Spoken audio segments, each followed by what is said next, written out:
Everybody has a certain affection for their phone, but sometimes it gets to be a little bit too much. Oh, I'm sorry. What? Oh, you're on your phone. Yeah. Oh, sorry. What? No. Oh, we started the show? We started the show. Prime example. That today on My Crazy Family. My crazy family. My crazy family. Welcome to the program. Be sure to press subscribe wherever you download podcasts. On Apple Podcasts, you can subscribe and get everything commercial free. Get the archive, get the advanced episodes. Try it for 3 days free as well when you become a My Crazy Family Plus member. Just go to Apple Podcasts and check that out. And giving you a chance at that $500 Amazon gift card just in time for the holidays. How do you get signed up for that, Stacey?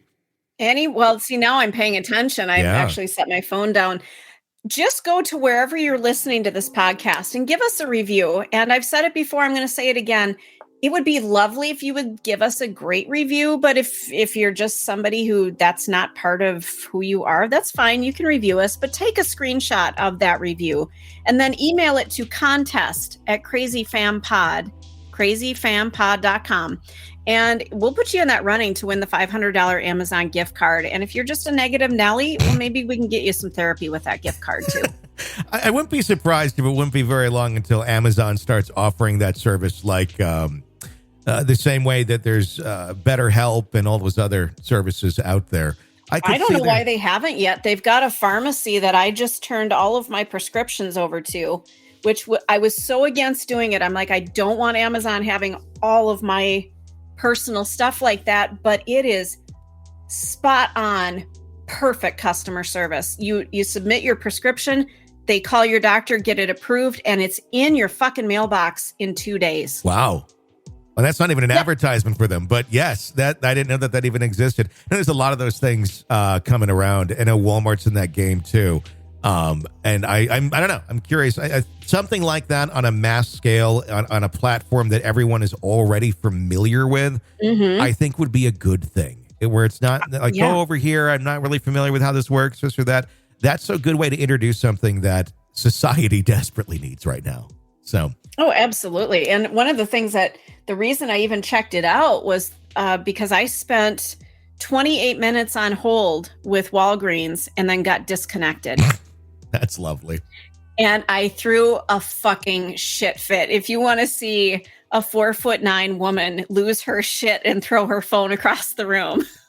Oh my God. Well, at least it wasn't at the Walgreens and you were throwing it at someone, over doing the blood pressure check. Like all of a sudden a phone hits some old, what the hell was that? No, I would never do that. But seriously, I sat on hold listening to, if you've never sat on hold with Walgreens, you need to do it because the music on hold will make you depressed. So by the time the pharmacist gets on the line, you need to ask them about, can I just get something for depression too? Because your music is awful. If you've never heard it, you need to. Is it one of those that is used in other phone systems too? Like the... No. No, really? No. They have their own orchestrated pieces there to make you depressed. It is awful. Let me see. What's the most annoying sound in the world? According to YouTube, it says the on-hold music with Walgreens. Really? Mm-hmm. Oh, let's pull it up here on YouTube. On hold. Yep. Okay. Walgreens. I'm not joking. It is the worst. I hate it. They have now made it so that I think if you press the star or the hashtag button, oh, maybe it's star, you can turn it off. That's how fucking bad it is. Oh, that's it. Sorry, our staff is answering other calls. Please hold on and we'll be with you shortly.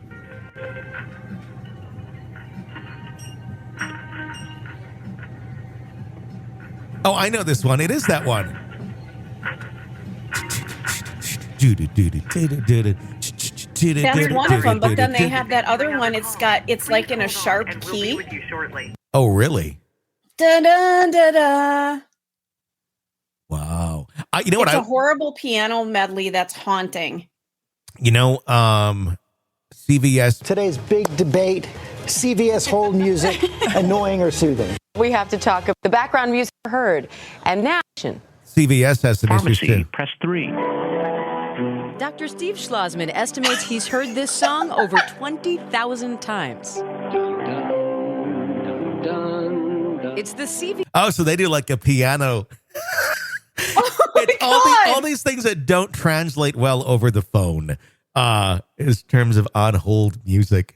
No. Gosh, wow. What I want to know is when you call Amazon, why it sounds like you're calling the basement of somebody in like Nebraska. Because you are. Because it's literally, it's like the cheapest sounding doctored voice or computer voice you could get. It's circa like 2005. It sounds very robotic. And then you can get transferred to somebody, but it's for being like one of the biggest companies in the world.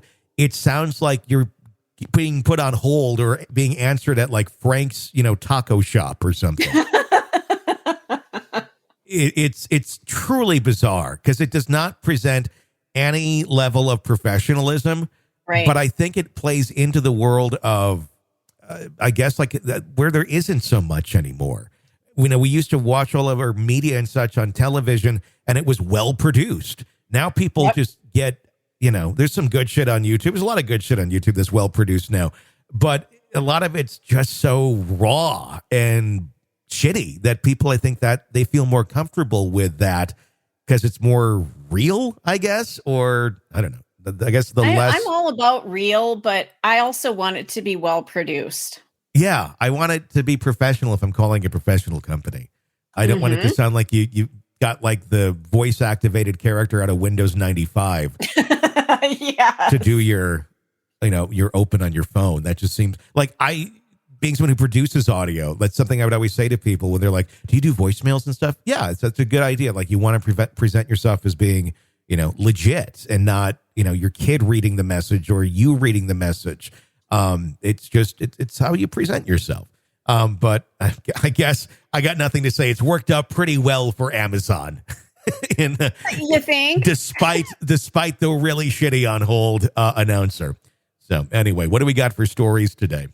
All right. So our first story, I am 16 and female, and I think my mom has a cell phone addiction. She is 50 and female. She spends hours every day on her phone, mostly on TikTok and Instagram, posting and looking at content. It has come to the point where it gets in the way of our family time. For example, she'll tell me, this Saturday, do you want to go to the mall? Or something like that. And I'll say yes. But then Saturday will roll around and she'll be on the phone so much that she'll forget she even wanted to do something with me. There will be times when I'll ask her a question and she'll just be looking down at her phone, scrolling through posts and won't even realize that I've asked her a question or that I'm even there. Sometimes I've had to cook and clean for us because my mom is too busy making TikToks and Instagram posts. It's getting to the point where I genuinely believe my mom is prioritizing her phone over our relationship.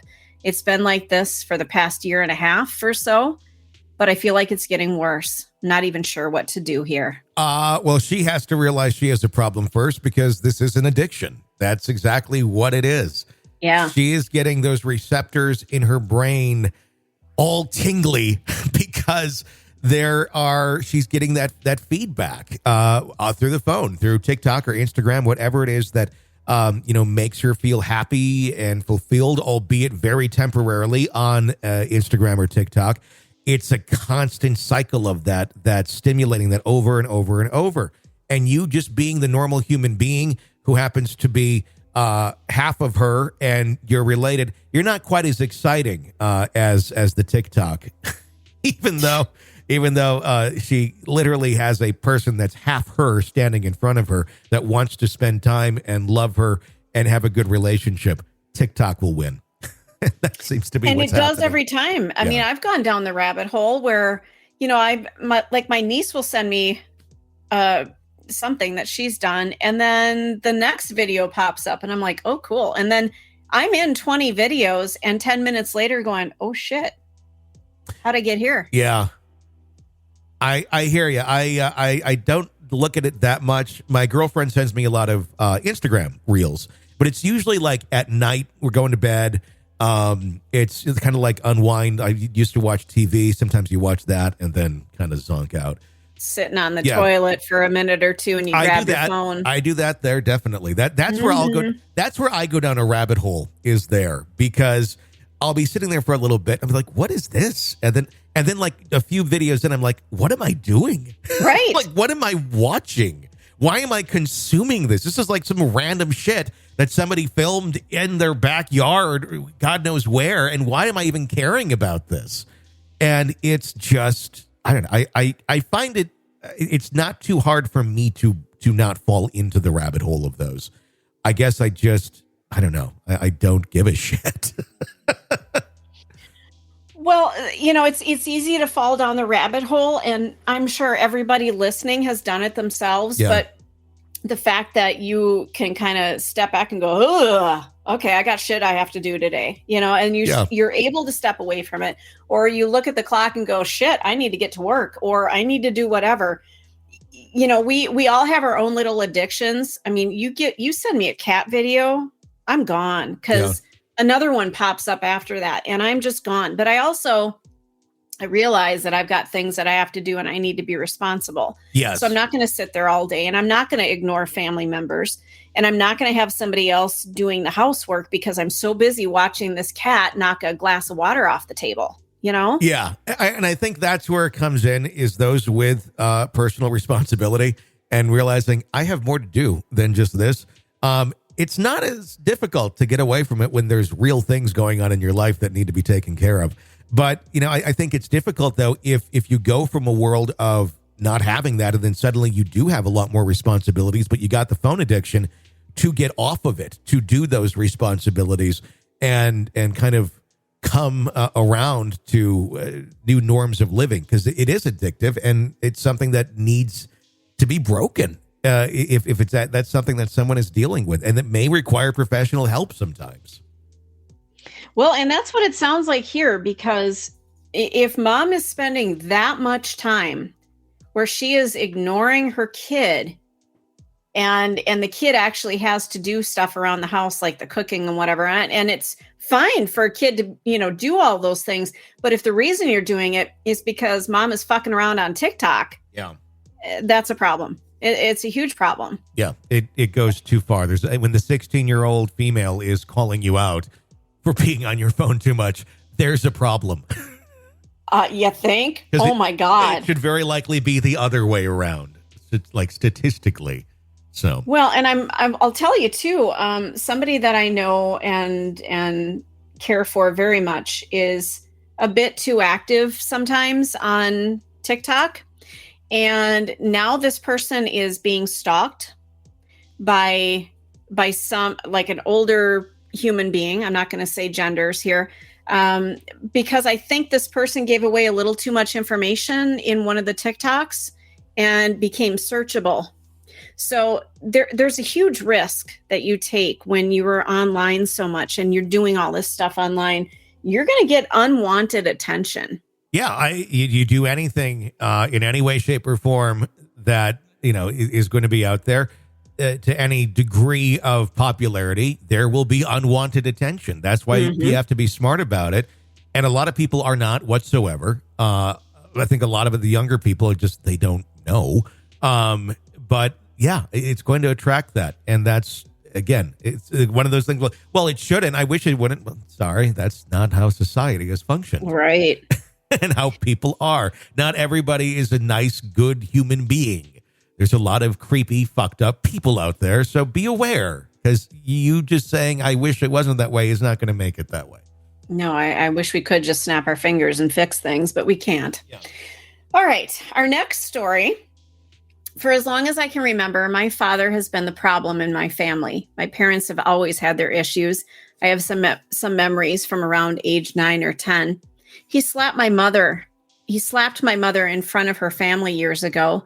I've seen him curse and throw tantrums, said disgusting things about other family members. For example, a few months ago, he started to call my mother's dead sister a prostitute. Okay. He has psychologically and emotionally abused me, my brother, and my mom. It has gotten physical a few times as well. When he gets mad. He starts threatening my mom and purposely throws food she's cooked in the trash. My mom has tried to hold on to her family as much as she can. I've seen her struggle, take back a man who doesn't deserve her a million times, and she's gone through hell.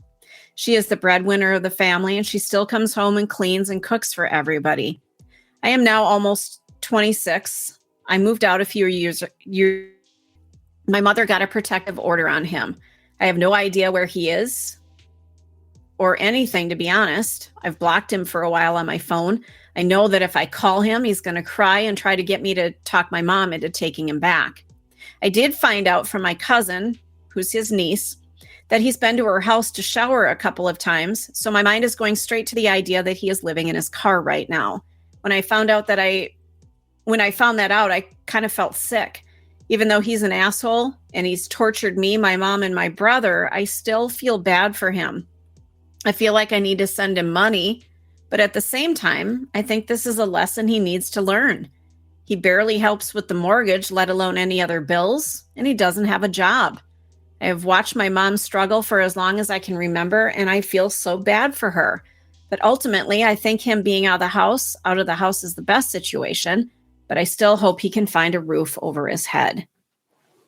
I'm kind of, I don't have a lot of pity for people who abuse people for their entire lives and just create chaos that then they're going to have to deal with for the rest of their lives, even when the abuser's dead. And this person sounds like they've done their fair share of it. So ultimately, the best thing is for him to die under the bridge. Right. In my opinion, is for it just to end there, because he gets back, he gets on his feet somewhat. He's going to keep doing his shit. This isn't anything new. And I mean, the lack, I mean, I can't fathom half the shit that people do to each other.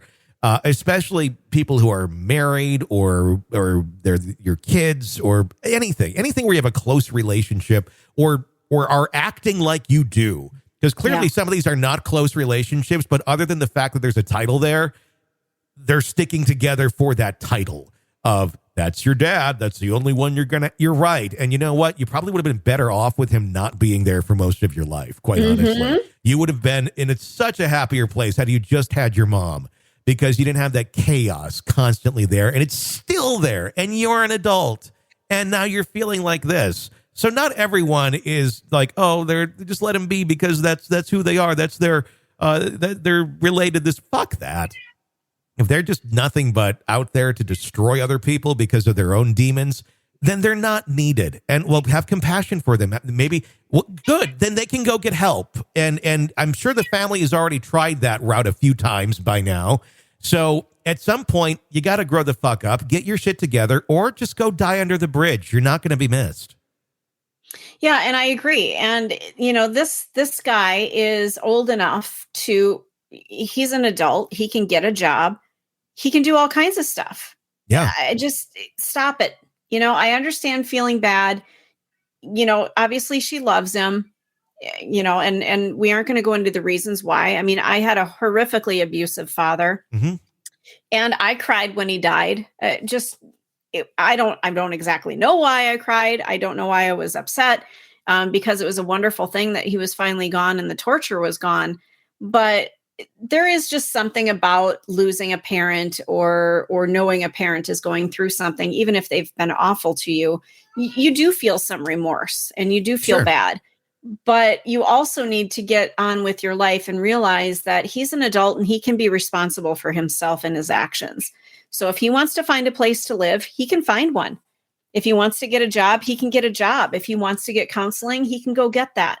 There are lots of programs out there where you can get your shit together and not be a complete fucking asshole to other people. And people are only going to lead you to the well so many times before they say, you figure it the fuck out. I've shown you this, you know this, and it sounds like that is where this family has been before. So no, and the feeling of need, like I need to give him money or I need to do that. You know what that is? That's the little claws of control that he still has on you. It's not even necessarily like a love. It's control that's still there because it was ingrained in you in such a passive aggressive way that guilt is always going to be there because of the way that they've conditioned you. And once you can break free of that, then you can realize what freedom is and what it is like to not be completely controlled by somebody who is abusive. But that's how abuse works. They find those insidious ways of getting into you, and that's how these patterns last forever. That's how mom here stayed in the relationship for all these years. That's how this daughter who's been through it and seen it all still is like, well, I feel bad. It's fucking, they're still abusing from another place, and they don't even have to be there anymore. That's how fucking bad they were. So, I mean, do I wish, ultimately it's mental illness. So anyone who's going, well, you got to have some, grace or it's probably meant, you're right. It probably is mental illness. It almost undoubtedly is mental illness with this guy, but he needs to get the help that he needs. Well, there's not that help everywhere that there is. There actually are quite a few ways of doing it if the person is clean and able to basically be there and take the help. There are ways of getting help for little to no cost. Those things do exist, except most of the time the people are not in any sort of state to accept or receive the help that is out there. Absolutely. Oh my God. So yeah. There are solutions. I'm sick of the world where it's like, well, every time you come up with a solution, it's always, well, what if this roadblock? There'll always be fucking roadblocks in the way. There always are. But you know what? Some of us can get over those roadblocks and realize, well, it's not going to be smooth fucking sailing. I'm going to have to do some things I didn't expect I was going to have to do. And you can go down these paths, especially if you have a family that's still fucking with you and sticking with you despite the horrible things that you've done to them. So ultimately, it is his responsibility now. And unfortunately, if it goes downhill, it goes downhill even more than it has. But it's no longer mom's responsibility or her responsibility. And I would imagine the longer that this man is gone, the more they will realize that. Oh, absolutely. Just the absence of a horrifically abusive person, you can start to heal. And it's the most wonderful experience that you'll ever have in your life when you wake up in the morning and go, I don't have to deal with that asshole anymore. I'm not going to be tormented by this person's mental illness. Yep. Because there's not a lot of, we always keep going back sometimes to the, like, well, that person is mentally ill. Yeah. Well, what about the torment that person is inflicting on those around them? What about that? What about those mental illnesses that are now created by that person's insidious mental illness? Like, it's not just let's deal with it. Let's help them through. Fuck that to a certain extent. I mean, there's times you run out as much as you can possibly do before you have to say, this is going to kill me if I keep doing this. But you come to a point where you got to say, I'm fucking out. You're mentally ill, and I don't want to be any more than I already am because of what I've dealt with you. Oh, yeah. And mentally ill people, they suck other people in that are trying to help and take care of them. And not that we have a problem with mentally ill people. That's not at all what we're saying. But if you've got somebody like that in your family, you're going to get sucked into it. Yeah. That's just how it's going to happen. And it's really hard. And at some point you have to push back and go, you know what? I need to take care of myself here. And for me to do that, that means I need to cut you off. If they're not actively working on their own recovery and living that life, you have to protect yourself. And it may sound or may feel cruel or sound cruel. Well, okay, but your other option is letting it overtake you. So pick a road and go down it. And either it's going to overtake you and you'll stick with this person that will continue to abuse, who has no reason to stop and probably doesn't even know a way to stop. Or you can say, hey, I have a life and it's not going to be dictated by my abuser. Well, and you landed on something too. The person who has the problem needs to be seeking help, needs to be working on the issue. Yeah. And if they're not, that's a whole other story. Exactly. But if they are working on it, and you're going to have bumps in the road, you're going to have times where you're going to backtrack and things are not going to go as planned and it's going to be hard. That's fine. If you're working on shit, I am more than willing to work with you. Yeah. I think that's absolutely wonderful. I agree. But just the percentage that actually do is very, very low compared to those who are affected. Amen. And therein lies the solution to the problem. Yep. Absolutely. What else we got?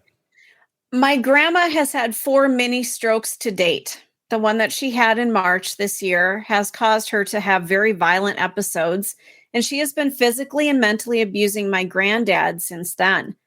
A month ago, she tried to get herself sectioned, which was rejected because during the capability interview, they both refused to mention the violent episodes and the abuse. Side note, being sectioned means that you are kept in the hospital under the Mental Health Act of 1983. I think this email is from across the pond. I think it is not in the United States. Okay. So I think that's where this is coming from. You can be sectioned if your own health or safety are at risk or to protect other people. And there are different types of sectioning, each with different rules to keep you in the hospital. Huh. Okay. I don't think we have that here, but maybe we should. I don't think so either. How do you, what do we call it here in this country? You can be like on a protective hold, like if the police brought you in there or something, but after like 24 to 48 hours, you can leave. I mean, unless it's like court ordered for you to be there, you can leave. You can walk out in most cases. Yep, that's true. You can totally sign yourself out, like you said, unless the court says you're a risk and it doesn't going to harm somebody. And it doesn't matter if your family members are sitting there screaming and saying no, no, no, no. Unless there's a court order, they can go and leave. Absolutely. So, because why not give the power to the mentally ill person, which is essentially what we've done here. Yeah, totally. The email goes on to say, I suspect my granddad didn't mention it because he was scared that she would lash out and it would make it worse for him at home. I've asked my parents and they keep saying it's not our place to say anything and that even if we did, they'd just lie about it anyway. And because we have no proof, it would backfire on us and make it worse for my granddad, as my dad is the only person that he's told about the abuse. That they're old enough to just figure this out themselves. I love my grandparents, and my granddad has previously had a suicide attempt pushed into it by my grandmother. My point is, if we call in the medical professionals and tell them the information my grandparents are leaving out, that maybe they'd actually agree to section her, get her on proper meds, and make her take them. She has been diagnosed with diabetes, but refuses to take any medication. Protecting both my grandma and my granddad, I am torn between my parents telling me it's none of my business and wanting to help my grandparents. And they're both young. They're both in their 60s. Oh, gosh. Yeah. Those are some young grandparents. Yeah, to be in this sort of a state, too. Yeah, I mean, obviously, everyone is being held hostage by grandma. And grandma is probably not really capable of realizing what she's doing. It sounds like a lot of things have been happening since the strokes. Mm-hmm. And, this doesn't sound like the person that they all knew and loved, essentially. Something has changed here mentally with that person. And it's probably the person she would never want to be. But this is how her brain is functioning now. So it's not necessarily learn a lesson. Don't be a horrible person. Don't be an abusive person. It's more so this person is not capable of controlling those sort of outbursts and such.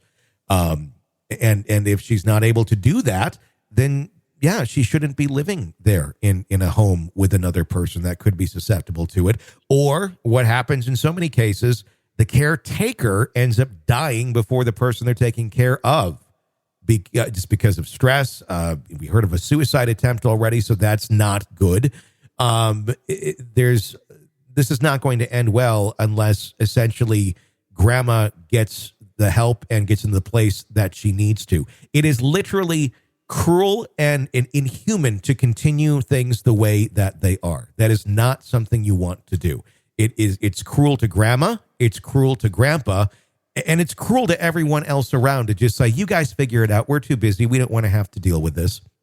There has to be ways of advocating, of power of attorney, of something that can be looked into here to get grandma the help that she needs. Because just hoping it goes away or hoping nothing happens to grandpa or her while she's in these states is not going to end well. You're just not going to get a good outcome, period. You're going to torture grandpa more, and you're going to have one or both of them dead at some point. Yeah, this is going to get worse. Especially if her brain has been rewired after these mini strokes. this is not going to get better. This is going to get progressively worse. Yeah.